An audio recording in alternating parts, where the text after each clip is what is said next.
Smart et réglo, focus juridique chaque jour avec un avocat au sens de son titre, des femmes et des hommes qui viennent sur ce plateau nous éclairer précisément. Aujourd'hui, avec Nathalie Attias, bonjour. Ravi de vous accueillir, avocate présidente fondatrice de mesaccordscollectifs.com. Vous êtes déjà venue sur notre plateau. On va parler du harcèlement moral. D'abord, on va revenir sur l'évolution du droit, parce que la Cour de cassation, il y a des choses qui ont évolué, mais dans ce rapport un peu particulier du harcèlement moral, certains considèrent, dans le contexte du télétravail, qu'ils ont été victimes de harcèlement moral parce qu'on l'évoque beaucoup sur ce plateau, leur manager a fait trop d'entrisme, a été trop exigeant. Est-ce que ça peut provoquer, est-ce que ça peut justifier le terme harcèlement moral, ça ? Alors, d'abord, le harcèlement moral, il faut savoir que c'est une problématique qu'on rencontre de plus en plus souvent dans les dossiers. Moi, j'interviens surtout en défense.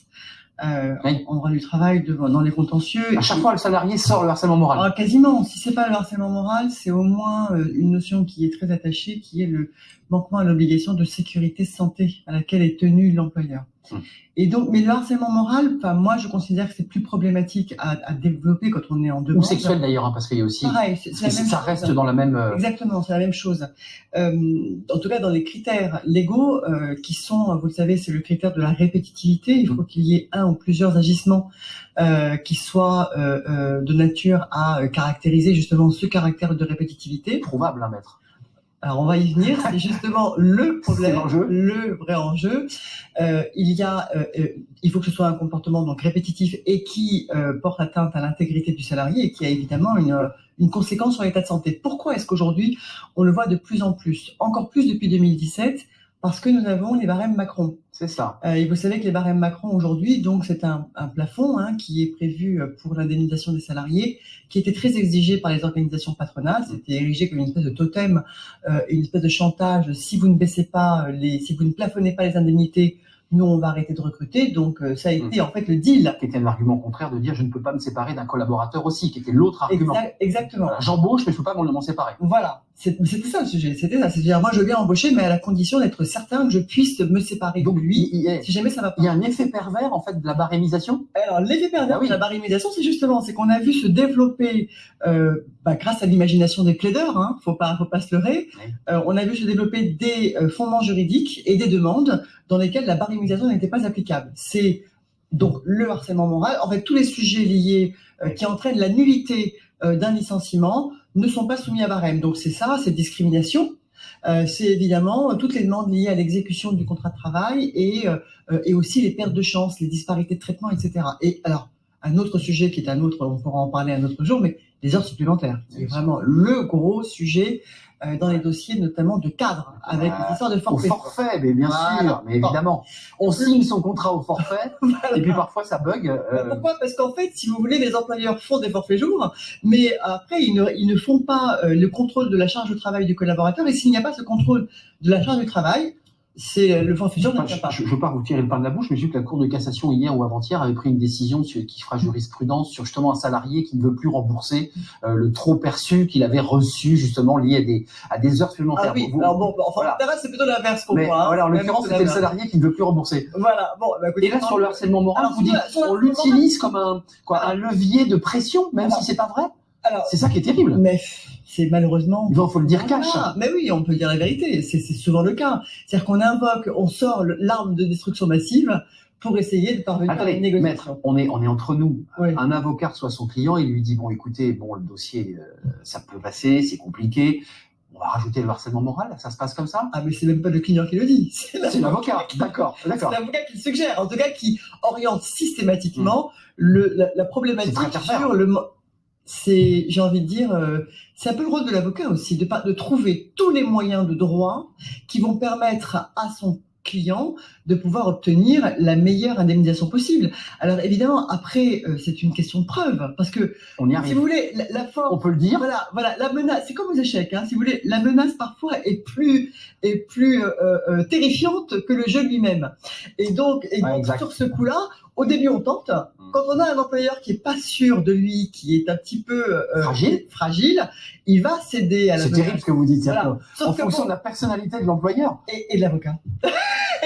Moi, je sais que personnellement, je ne cède jamais à la menace. C'est-à-dire, vous avez des confrères qui vous disent, écoutez, ma cliente, là, clairement, mais bien et sûr. vous lui dites, écoutez, d'abord, il faut le prouver, j'imagine. Non, mais attendez, moi j'ai eu un dossier où j'ai un salarié j'étais en défense pour une entreprise, un gros groupe, où le salarié avait 2 ans d'ancienneté, et son avocat m'a dit, si vous ne me, mais textuellement, si vous ne me donnez pas 10 ans de salaire, 10 ans de salaire, je vous mets du harcèlement. Non mais, la machine médiatique est prête à être activée, textuellement. Moi, je lui ai dit, vous savez quoi? Même pas peur, allez-y, allez-y. Moi, ça m'est égal, hein. J'ai 3000 collaborateurs, si j'ai un sujet de harcèlement moral, vous pouvez y aller, évidemment. Au final? Bah ouais, au final, elle a perdu. Au final, on a été jusqu'au bout. Donc, ça veut dire que c'est une mauvaise utilisation et ça dénature même ceux qui ont des vrais cas de harcèlement moral. Donc, c'est pour ça. Vous savez plus si c'est vrai ou si c'est faux. Voilà. Donc, si vous voulez, c'est pour ça qu'après, la personnalité de l'avocat, bien sûr, joue. Mais ensuite, il faut aussi avoir des éléments pour pouvoir aller plus loin. Sinon, on perd son crédit. Et moi, je ne supporte pas de pouvoir perdre mon crédit vis-à-vis ou d'un confrère, ou même de la juridiction derrière. Parce que ça sert à rien d'aller réclamer 1 million d'euros de dommages et intérêts sur plusieurs chaînes de demande si, in fine, on n'est pas capable de pouvoir apporter la preuve de l'un d'eux. Donc, il vaut mieux être crédible et aller avec des sujets importants. Donc, le vrai problème, justement, du harcèlement moral, c'est quoi? C'est la preuve. Et très dur à prouver d'ailleurs. C'est très Elles sont beaucoup de subjectivité.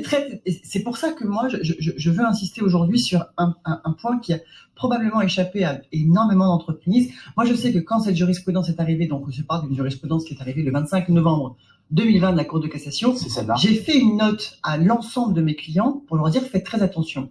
Si vous voulez, jusqu'au 25 novembre 2020, la Cour de cassation avait une jurisprudence qui était très claire, c'était qu'on ne pouvait pas produire au débat des preuves qui avaient été obtenues de manière illicite.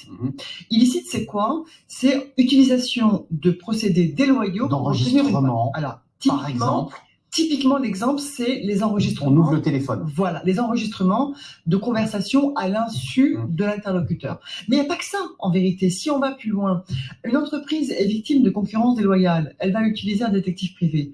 Au prud'homme, c'est compliqué parfois de faire admettre un rapport de détective privé parce qu'on est sur une atteinte de la vie privée de la personne. C'est, par exemple, sur des sujets de disparité de traitement. Un salarié vient apporter des bulletins de paye d'autres salariés qu'il a récupéré de collègues ou de manière déloyale. S'il les a connus dans le cadre de l'exercice de ses fonctions, j'ai envie de dire, à la rigueur, pourquoi pas. Mais voilà. Comment donc, si vous voulez, les déclinaisons sont très très importantes et donc la Cour de casse autorise finalement tout est permis. Mais attendez, sur les enregistrements, vraiment, je sais qu'on a des entrepreneurs en face de nous. Moi, je sais que quand j'ai mes clients, je leur demande je parle des dossiers importants, je leur demande de faire les entretiens préalables de licenciement avec téléphone éteint et sur la table. Carrément. Bien sûr. Ou alors, à l'entrée, vous posez le téléphone et vous le mettez dans une boîte. Sans être aussi catégorique, au moins téléphone. Ça va jusque là. Bien sûr, moi aujourd'hui, je demande à mes clients sur des dossiers sensibles. Parce que c'est ensuite, le salarié peut utiliser. Je parle des entretiens où le salarié n'est pas assisté. Hein, oui, parce que s'il est assisté, il y a un témoin. Là, c'est très différent. Mais c'est l'entretien annuel, c'est l'entretien professionnel. Sur le harcèlement moral, c'est typiquement le sujet sur lequel on s'expose à des enregistrements clandestins. Et donc, depuis le 25 novembre 2020... vous dites, avant de nous quitter, se faire piéger. Bien sûr. On peut se faire piéger. Mais évidemment. Donc, attention. Évidemment.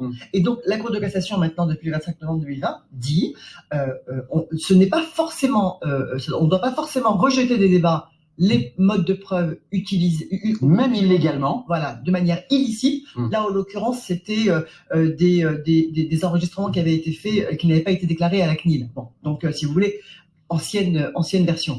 Donc là, maintenant, elle dit, ce n'est plus forcément, on ne doit plus forcément les rejeter des débats, et il faut simplement que vous recherchiez la proportionnalité. Est-ce que le sujet qui est invoqué par le salarié, l'atteinte à la vie privée, est proportionnel au droit à la preuve de l'employeur? C'était le débat qui a eu ça en pénal, voilà, exactement. Qui était le débat sur cet enregistrement téléphonique et sa véracité et la manière dont il a été récupéré. Voilà. Merci. Donc, moi, ce que je dis, c'est vraiment prudence à toutes les entreprises qui nous regardent. Faites très attention aux enregistrements clandestins. Merci Nathalie Attias d'être venue nous éclairer sur ce point très intéressant parce qu'on parle beaucoup de ce harcèlement moral sur ce plateau au sens positif pour accompagner des salariés. Oui. Il y a évidemment Mais il peut y avoir des abus, énormément d'abus. L'envers du décor de ce harcèlement moral. Merci d'être venu, à très bientôt, j'en suis sûr. Tout de suite, c'est notre